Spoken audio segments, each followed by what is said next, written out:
La fiera delle verità. E le verità sono che bisogna tornare a seminare futuro, opportunità, a riattivare l'economia, a richiamare turismo.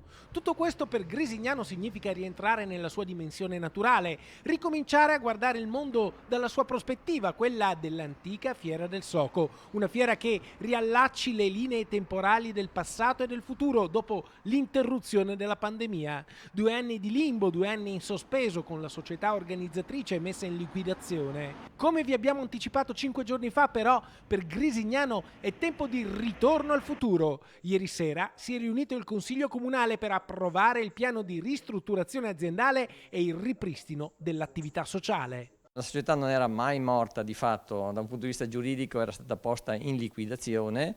Ovviamente in questo periodo c'era un liquidatore che ovviamente ha fatto tutte le pratiche amministrative che gli erano dovute, e poi ovviamente ci siamo posti il tema di dire ripartiamo, riorganizziamo la fiera. Come la riorganizziamo?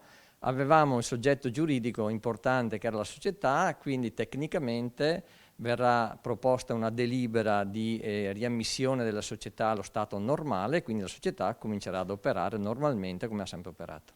Il Consiglio Comunale ha approvato la proposta di delibera per la revoca dello stato di liquidazione, anche in base alla relazione di un tecnico esterno che ha valutato lo storico della società, i programmi futuri e la sostenibilità economico-finanziaria. Abbiamo visto che i numeri ci sono, l'equilibrio finanziario è stabile, può esserci, quindi confidiamo in una grande e larga presenza dei nostri fornitori, i nostri clienti, che sono la nostra vera fiera, sono loro che fanno la fiera, il nostro Luna Park, i nostri spettacoli viaggianti e, perché no, ovviamente tutto il nostro pubblico.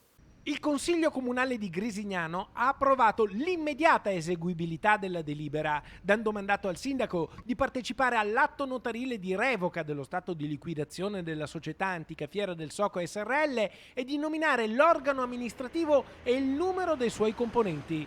In questo modo, in tempi brevi, si potrà tornare a organizzare la più antica fiera del Veneto, che si terrà dal 9 al 15 settembre 2022. Insomma, ormai si può dire: Torna la nostra bene amata antica Fiera del Soco.